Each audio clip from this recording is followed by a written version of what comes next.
Turasuje kandi tubahaye ikaze. Amazina ni Idi Turatimana, YouTube channel ni Rwanda Real Estate. Uyu munsi turi ahantu bita Gishushu, tugiye kwereka villa eshatu ziri ku giciro cya miliyoni 520 ndetse harimo n'ibiganiro. Buri nzu nuvuga ngo ni amazu atatu ariko yose ari ku biciro bimwe miliyoni 520 ndetse harimo n'ibiganiro. Inzu yacu iri kuri kaburimbo, ni Gishushu hafi ya RDB. Kuri miliyoni 520 rero inzu yaba iyawe. Ibyumba bitandatu, toilette 6, ibikoni 2 ndetse na rooftop nziza cyane, salon na salamanje. Reka ntabatinde rero mbereke ubwiza bw'inzu mu minota mikeya. Ukigera aha ngaha uhura n'iyi parikingi yisanzuye, yaparikamo byibuze imodoka 3 zaparitse neza. Urabona ko ari parikingi isakaye neza cyane, ngira ngo muri kugenda muyibona. Iyi parikingi rero yakwakira imodoka 3. Tukiva aha ngaha duhita tuzamuka aha ngaha hatujyana mu nzu yacu. Turimo turazamuka dutya, murabona ko ari ibintu byiza cyane. Twagera aha ngaha duhura n'uyu muryango mwiza cyane, murabona ko ari umuryango wa aluminium ndetse ufite n'ubuhumekero bwiza cyane cyangwa se urumuri rwiza cyane.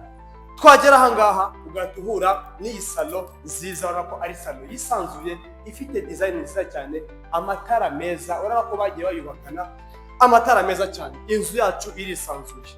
Twava aha ngaha tugatuza hehe hano muri salamanje. Ngira ngo ibintu byose mubona ko ari ibintu byiza cyane biri class. Numva ngo ukiri hano muri salamanje, hano hari umuryango usohokera hanze, ngira ngo nawe muri kubona udashatse guca hariya ushobora guca aha ngaha. Ngira ngo ibintu byose muri kugenda mubibona. Tukaza aha ngaha mu gikoni cyacu nk'uko muri kugenda mubireba neza cyane. Nababwiye ko inzu yacu igizwe n'ibikoni 2, igikoni cyo hasi ndetse n'icyo hejuru kuri rooftop. Amatara meza, ngira ngo mubirina mubona ya matara yo mu gikoni koko abereye igikoni cyiza cyane. Gishushu hafi ya RDB, iyi nzu yaba iyawe ufite budget ya miliyoni 520 ndetse wibuke ko harimo n'ibiganiro. Reka noneho tugende. Nuvuga ngo hasi hari icyumba kimwe, hejuru hakaba ibyumba 5. Nababwiye ko inzu yacu igizwe n'ibyumba 6. Hanyuma tukiri hano muri salon, muri salon uhura n'iyi toilette ibasha gusavinga abashyitsi bagutembereye. Ngira ngo uri kugenda ubona ko ari ibintu byiza cyane. Urabona ko ifite toilette nziza cyane ndetse na lavabo n'aka kanoza suku. Ngira ngo muri kugenda mukareba ko ibintu byose ari sawa cyane. Reka tugende noneho. Twavuye aha ngaha tuje muri cya cyumba cyo hasi. Nuvuga ngo icyumba cyo hasi ari cyo twita icyumba cy'abashyitsi. Ukiri aha ngaha utubona ko ari icyumba cyisanzuye ndetse gifite n'umuryango usohokera hanze. Ngira ngo mugenda mubireba. Ikagira garde-robe nziza cyane, ikagira ndetse na toilette yayo. Cameraman agenda banyerekera ko ifite toilette nziza cyane yisanzuye, ifite ndetse na douche yayo yindi ibasha gukingira amazi kugira ngo amazi adasohoka hanze. Twagiye hejuru noneho bikatuzamukira hejuru tubereke uburyo ibintu bimeze. Turi kuva mu bwiza tujya mu buki. Urabona rero tuzamutse escalier zacu zibasha kutugeza muri bya byumba nababwiye byo hejuru. Urabona ko ifite amasikariye meza afite design nziza cyane. Nuvuga ngo iyi nahita nkaho ari salon ya 2 ariko reka nere kwita salon ya 2. Urabona ko ari ahantu ugomba kuza ugatereka agatebe hano ukicarira nta n'ikibazo ufite. Twavuye aha ngaha tugiye muri iki cyumba, ngira ngo kugera ubona ko tukiri hano. Urabona ko duhita tujya hehe muri cya cyumba nababwiye cyo hejuru. Nuvuga ngo iyi nzu ni nziza pe. Nuvuga ngo buri cyumba cyose gifite balcony yacu nk'uko mukugenda mubireba. Twava aha ngaha tuza hehe mu bwogero bwacu cyangwa se muri toilette yacu nk'uko mukugenda mureba uburyo ibintu bimeze. Nuvuga ngo uru n'urwambariro rwa cya cyumba cyawe ndetse n'iyi douche na toilette uri kugenda mureba hejuru nk'uko bimeze. Reka noneho dukomeze mu bindi byumba tubereke uburyo bimeze. Mpagaze aha ngaha rero urabona ko duhite tuza hehe muri kindi cyumba nanone cya 3 hejuru. Nuvuga ngo buri cyumba gifite toilette yacu.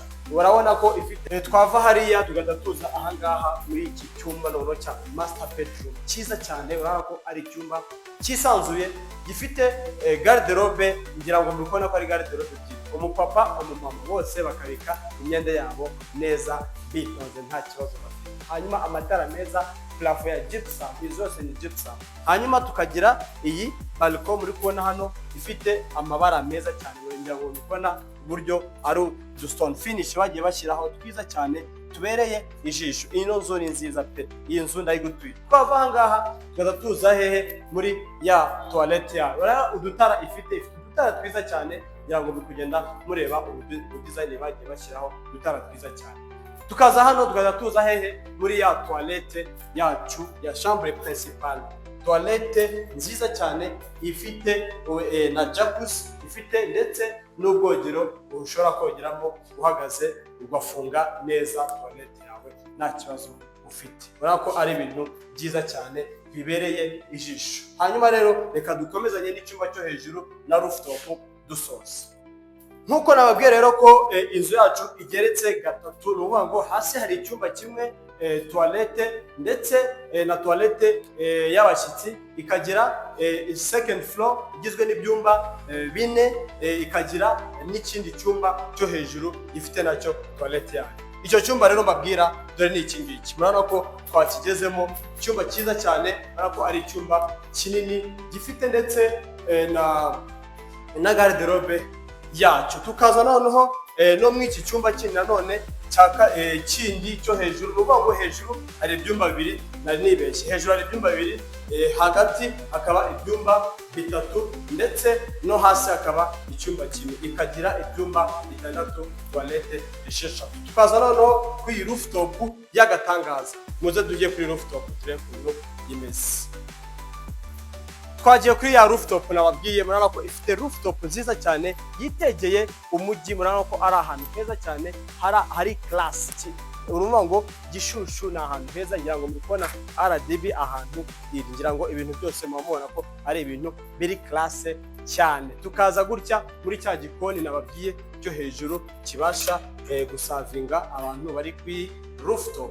Nako ari rooftop nziza ifite n'igikoni cyiza cyane cyo hejuru, nabo kugenda mubibona. Iyi nzu rero waduhamagara kuri nimero muri kora muri screen, kuko ibintu byose tuba twabishyizeho muri Cantu tubereka akantu kandi kugira ngo ubashe kureba neza iyi nzu. $520,000 harimo n'ibiganiro, iyi nzu yaba iyawe. Ibuka ukanda subscribe, like, share na comment kugira ngo ujye ubasha kureba updates zigezweho. Murakagira impagarike n'ubugingo.